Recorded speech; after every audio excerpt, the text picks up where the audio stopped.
Hello everyone. सो ये हमारा major theory का सेकंड लेक्चर है जिसमें हम आगे थ्योरम्स और कुछ डेफिनेशंस आगे कंटिन्यू करेंगे।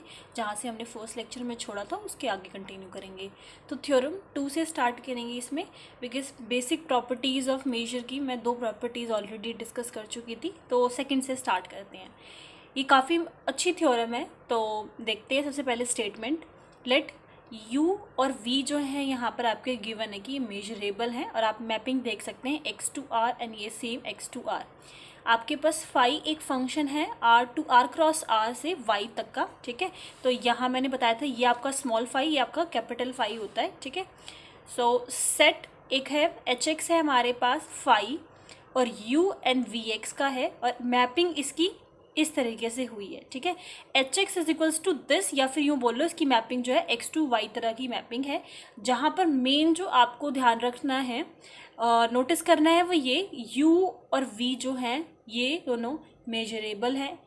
इस फाई की जो हम बात कर रहे हैं, कैपिटल फाई की बात कर रहे हैं, वो कंटिन्यूस है, ठीक है। तो ये हमें h प्रूव करना है जिसकी मैपिंग एक्स टू वाई हो रही है कि वो मेजरेबल है, ठीक है। तो प्रूफ देखिए, सबसे पहले हम क्या करेंगे, एक फंक्शन डिफाइन कर देंगे f।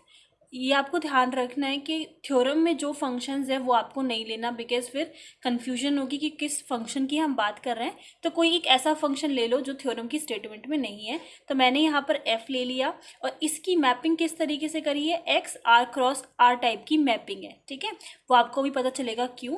तो r क्रॉस r को आप इस तरीके से भी लिख सकते हैं बाय, अब मैं कोई एलिमेंट अगर डोमेन का लेती हूँ और उस पर मैपिंग कराती हूँ, फंक्शन f कराती हूँ, तो एलिमेंट जो आपका मैप जिस पे होगा वो आपका कोडोमेन से होगा, that is r cross r है, तो इसका मतलब ux into V X type की फॉर्मेशन होगी, ठीक है, मैपिंग होगी इस टाइप पे। और हमने फिर ये बोल सकते हैं h is equals to phi f। अब इस पे हो रही है ये जो स्टेटमेंट थी, इस पे हो रही है, तो इसको हमने रिप्लेस करके f लिख दिया, ठीक है। तो ये हो गया h is equals to phi f। अब आप एक प्रॉपर्टी देखिए जो मैंने अभी डिस्कस की थी। तो मैंने कहा था अगर एक मेजरेबल है उसमें से आप उसको मेजर कर सकते हैं इजीली, और जी जो है वो कंटिन्यूस है, तो जो पूरा फंक्शन बनेगा वो कैसा बनेगा, मेजरेबल बनेगा, ठीक है। तो ये प्रॉपर्टी हम डिस्कस कर चुके थे। तो अगर इस h is equals to phi f में मैं इस फाई को, फाई जो ऑलरेडी कंटिन्यूस गिवन है मुझे, इस f जो मैंने फंक्शन को डिफाइन किया है, अगर उसको मैं मेजरेबल प्रूफ कर देती हूँ, तो ये जो पूरा फंक्शन बनेगा वो कैसा बनेगा, मेजरेबल बनेगा। तो ये इसके इक्वल h है, तो h भी कैसा हो जाएगा आपका, मेजरेबल हो जाएगा, और यही आपको स्टेटमेंट में प्रूफ करना है, ठीक है। अब रिक्वायर्ड टू प्रूफ क्या है कि f इज मेजरेबल। और अगर आपको कोई चीज़ मेजरेबल प्रूफ करनी है तो आपको क्या करना है कि ओपन सेट जो इन्वर्स इमेज होती है ओपन सेट की, अगर उस M में बिलोंग कर जाए, M एक तरीके से क्या है, सिग्मा अलजेब्रा। मैंने आपको बताया था कि सर्टेन कलेक्शन है जिसको आप मेजर इजीली कर सकते हो, वो आपकी M में चली जाएगी। सिग्मा अलजेब्रा वही एक सर्टेन कलेक्शन है जो मेजर हो सकती हैं। सारे सबसेट्स X के मेजर नहीं हो सकते, तो जो हो सकते हैं उसको हमने उस कलेक्शन में डाल दिया M, और M यहाँ पर आपका सिग्मा अलजेब्रा है, ठीक है। तो अगर मैं ये प्रूफ कर सकती हूँ तो मेरा F जो है वो मेजरेबल प्रूफ हो जाएगा। ये सब चीज़ें मैं ऑलरेडी फर्स्ट लेक्चर में डिस्कस कर चुकी हूँ। अब यहाँ पर जो मैंने ब्लैक पेन से R लिखा हुआ है वो एक रेक्टेंगल है, ठीक है। तो कंफ्यूज नहीं होना, इसलिए मैंने अलग ब्लैक पेन से कर दिया इसको। अब रेक्टेंगल की डायमेंशंस आपको पता है 2 ही होती हैं, लेंथ एंड ब्रेथ। तो R क्रॉस R का सबसेट हो सकता है ये रेक्टेंगल आपका, इसीलिए हमने इसका सबसेट लिया है, क्योंकि R क्रॉस R में 2 डायमेंशंस हैं आपकी, लेंथ एंड ब्रेथ, ठीक है। तो उसकी फॉर्मेशन किस तरीके से होगी, R क्रॉस R है तो हमने I1 क्रॉस I2 ले लिया, ठीक है। और इसको आपको ओपन लेना होगा, तो ये हमने ओपन इंटरवल ले लिया। यहाँ पर आप इसको इस तरीके से भी लिख सकते हैं, that I and small I this is subset of R rectangle, that is यहाँ पे जो I है वो या तो 1 होगा, या सॉरी I की वैल्यू जो है वो 2 में ही वेरी करेगी, 1 एंड 2, ठीक है, उससे ज़्यादा नहीं, बिकॉज डायमेंशन भी वही आपका है, और रेक्टेंगल की जो डायमेंशन होती है वो भी आपके पास लेंथ एंड ब्रेथ ही होती है, ठीक है। तो हम इस तरीके से बोल सकते हैं। अब हमने देखो क्या करा, u जो है वो आपका मेजरेबल है, उसको आप मेजर कर सकते हैं, एंड सेम v के साथ है।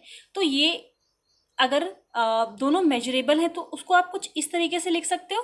तो सेम हमने लिख दिया, U इनवर्स आपका ओपन इंटरवल, V इनवर्स आपका ओपन इंटरवल। ठीक है, डेफिनेशन लगाइए। अगर ये प्रूफ करना है तो हमें उसके लिए ये प्रूफ करना है, U अगर मेजरेबल है तो U इनवर्स ओपन और वो बिलोंग करेगा आपका M में। तो इसी तरीके से हमने इन दोनों को लिख दिया विद इंटरसेक्शन इसके बीच में। ठीक है, अब ये यहाँ से ये जो आपका है, यहाँ से मैं अगर एक एलिमेंट x लेती हूँ, ठीक है, तो उसको आप इस तरीके से भी लिख सकते हैं, f इनवर्स को उस साइड भेज दीजिए तो ये हो जाएगा fx belongs to r।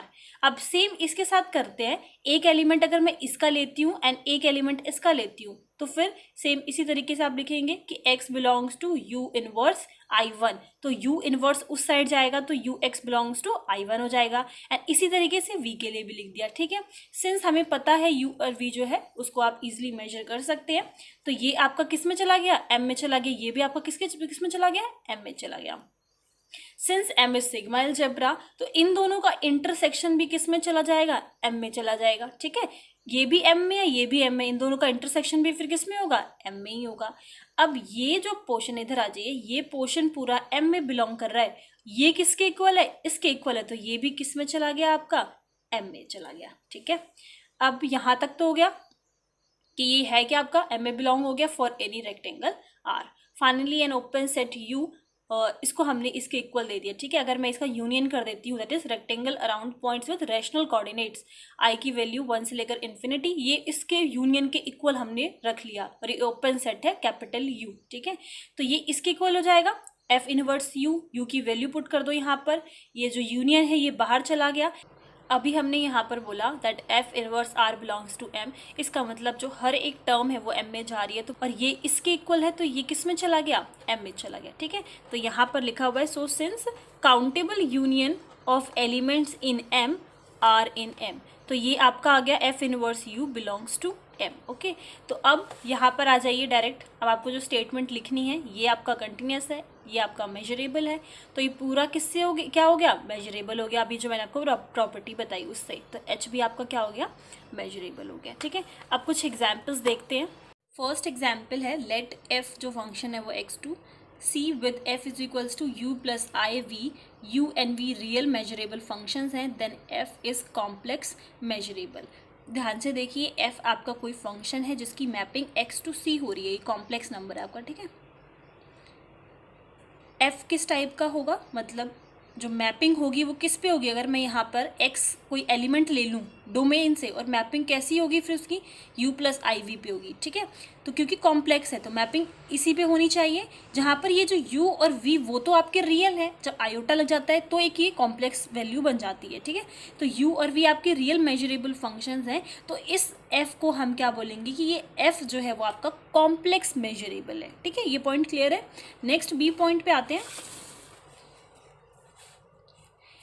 B point में सेम उसका एक तरीके से वाइस वर्सा लिया हुआ है, f यहाँ पर u प्लस आयोटा v है, that is a complex measurable, then u v और जो आपका फंक्शन होगा उसको हम रियल मेजरेबल बोल सकते हैं। ठीक है, अब जस्ट उल्टा है, पहले रियल हमने लिया था तो जो u प्लस आई वी था उस फंक्शन को हम कॉम्प्लेक्स मेजरेबल बोल सकते थे। अब यहाँ पर ऑलरेडी ये बोल रहा है कि कॉम्प्लेक्स मेजरेबल है, तो ये जो u और v और फंक्शन की बात करेंगे वो आपका रियल मेजरेबल होगा। ठीक है, देन टेक 5 टू बी, ये आप छोड़ सकते हैं। आगे है, if f and g are real measurable then so are f plus G and f into G. अगर आप दो फंक्शन की बात कर रहे हैं f एंड g और वो रियल मेजरेबल है तो उनका सम और उनका प्रोडक्ट भी कैसा होगा, मेजरेबल होगा। नेक्स्ट पॉइंट पे आते हैं, that is D and important है ये। If e is a subset of x is measurable, then किस में बिलोंग कर गया, e बिलोंग कर गया m में। ठीक है, सिग्मा अलजेब्रा में बिलोंग कर गया। Then characteristic function of e जो होगा, अगर वो कोई भी एलिमेंट जो आप ले रहे हो वो e में बिलोंग करता है तो 1 आ जाएगा, अदरवाइज 0। ठीक है, तो ये कैरेक्टरिस्टिक फंक्शन का यही होता है, अगर उसमें बिलोंग करता है तो आंसर 1, नहीं बिलोंग करता तो 0, तो ये आपको ध्यान रखना है। नेक्स्ट आ जाते हैं स्ट्रक्चर ऑफ मेजरेबल सेट्स पे, तो उसमें सबसे पहली जो डेफिनेशन है वो है ओपन सेट की। तो यहाँ पर एक सबसेट लिया हुआ है u that belongs to r is set to be open if there exist a collection c of open intervals whose union is u। तो इसका मतलब क्या हुआ, एक तरीके से ये सबसेट की हम बात कर रहे हैं, ये यू जो है वो ओपन कब होगा, अगर यू जो है वो यूनियन है ओपन इंटरवल्स का, ठीक है। अगर ये पूरा आप यू ले लेते हैं और यू के अंदर बहुत सारे ओपन इंटरवल्स हैं, ठीक है, तो वो क्या हो जाएगा, ओपन हो जाएगा। सबसे पहला पॉइंट इसमें है R is itself open being the union of the open intervals, तो यहाँ पे being the union of the open intervals आएगा। इस तरीके से समझिए जैसे कि ये आपका U है, ठीक है, तो U आपका बिलोंग कर गया R में, ये सबसेट है, इस तरीके से कि सबसेट है R का। तो इस U को आप ओपन सेट कब कहेंगे, अगर इस U में बहुत सारी ओपन कलेक्शंस हैं, ठीक है, कुछ इस तरीके से। कैसे ये सारी कलेक्शन कैसी हैं, ओपन कलेक्शंस हैं, ये सारे ओपन है और इसका यूनियन जो बन रहा है वो U बन रहा है, तो इसको आप क्या बोलेंगे, ओपन सेट बोलेंगे। और इसी तरीके से ये जो R होता है आपका, वो खुद कलेक्शन है ओपन इंटरवल्स का। R तो आपका रियल नंबर है और वो खुद एक कलेक्शन है, उसका यूनियन है। ये अगर आपका R है तो उसके अंदर बहुत सारे ओपन इंटरवल्स हैं, ठीक है। नेक्स्ट पॉइंट है फाई इज ओपन, और ये आप देख लीजिए n-1 to n+1, जहाँ पर n आपका बिलोंग कर रहा है Z में, तो इस तरीके के बहुत सारे ओपन इंटरवल्स बन रहे हैं और उसका यूनियन जो है वो R है। Phi is open being union of empty collections of intervals, और उसी तरीके से आप फाई को ओपन बोल सकते हैं। फाई मान लीजिए वो यूनियन है एम्प्टी कलेक्शंस का, तो इसी तरीके से फाई भी क्या हो गया, ओपन हो गया। Next is continuity using open sets, तो ये ऑलरेडी मैं डिस्कस कर चुकी हूँ। फाई फंक्शन आपका R है, तो वो फंक्शन कंटिन्यूस कब होगा, जब उसकी इन्वर्स इमेज, किसी भी ओपन सेट की इन्वर्स इमेज अगर ओपन मिल जाए। यहाँ पर ये जो U है वो खुद एक ओपन सेट है, ठीक है, तो इसका सबसेट है ये U, क्या है, एक ओपन सेट है। किसी भी ओपन सेट की इन्वर्स इमेज अगर आपको ओपन मिल जाए, तो ये ऑलरेडी हो चुका है। इस वीडियो में बस इतना ही, और नेक्स्ट लेक्चर में जो हम डिस्कस करेंगे उसके मैं नोट्स शेयर कर देती हूँ आपके साथ। तो नेक्स्ट लेक्चर में हम स्टार्ट करेंगे स्ट्रक्चर ऑफ ओपन सेट से, देन क्लोज्ड सेट है हमारे पास, then small open set containing Q that is rational numbers, and उसके बाद है complements of closed set, Cantor set, open sets and outer measure, measurability using open sets, then measurability using closed sets,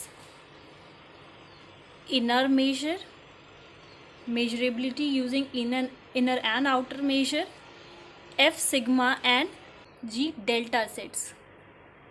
Next properties हैं, properties of F sigma and G delta sets, then measurability है using these sets, and then उसके बाद है Borel sets and intersection of sigma algebra, ठीक है। तो यहाँ तक अब हम नेक्स्ट लेक्चर में देखेंगे, और फिर भी कोई प्रॉब्लम है तो आप लोग मुझसे पूछ सकते हैं। And thanks for watching my video.